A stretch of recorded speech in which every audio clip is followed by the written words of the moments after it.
อยคิโลบิโกนั่งบนแดงเด็กนั่งบนแดงนะลุงสัญญาณแล้วจ้ะพี่น้องอันนี้คือเส้นทางบ้านของเราเองน้องกันยังใส่ชีวิตแบบทางแดงคือเก้าจ้าเลาะทุ่งนานะทุกคน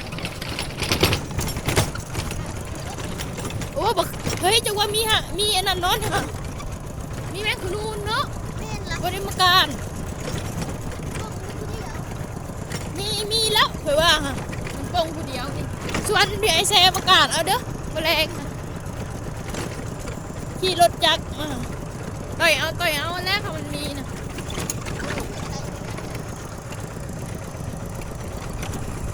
คือมาช่วยได้อีกอย่างโอ้ยค่ะกินข้าวเนาะ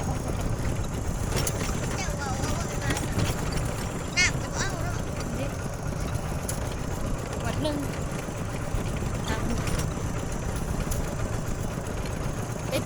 กันไปนั้นเราไปให้เอาน้ำทำนะเราแล้ว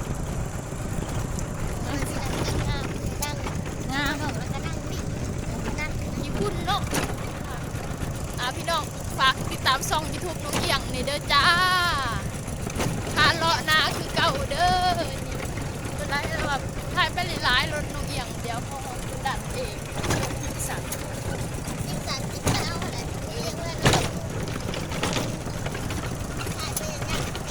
เห็นกระเจ้ายังถ่ายยาวเนาะ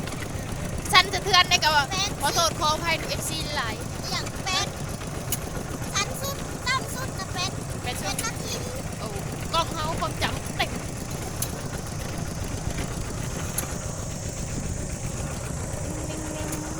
กล้องหน้ามันเคยใส่กล้องหลังใส่กล้องหลังก็ใส่เจ้าลายใส่กล้องหลังงวดนี่มันลงไปบันทึกกล้องหน้าถ่ายไปเลยเพราะว่าความจำมันยังเต็มเลยตัดต่อยังไม่ได้เลยเอาเลยมันออกไปในเครื่องมันพวกเขาแม่มันนะได้แต่ท่าอันนี้แหละว่าไอ้นี่มีบางทีกับโบมีความหมายเนาะขายบุได้เงินบุได้ขายโบมีคนซื้อ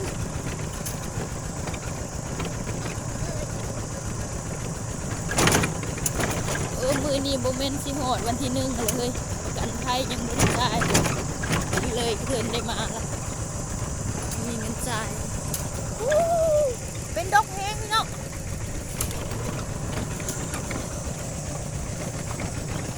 นี่คือวัดบ้านเรางามเนาะพี่น้องบ้านเก่าน้องเอียงอยู่เด่นนี่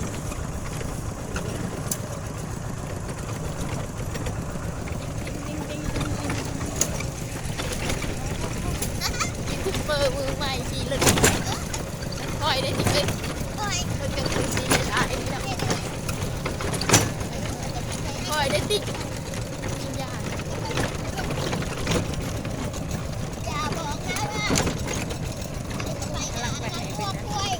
แบบนี้เลยมาเ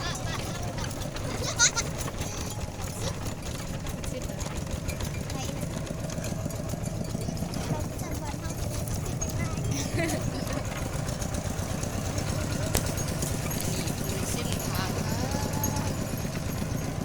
เขาดีได้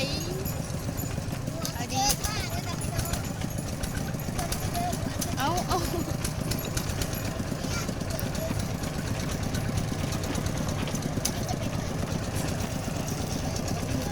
ลายไม่ได้พาส่งมา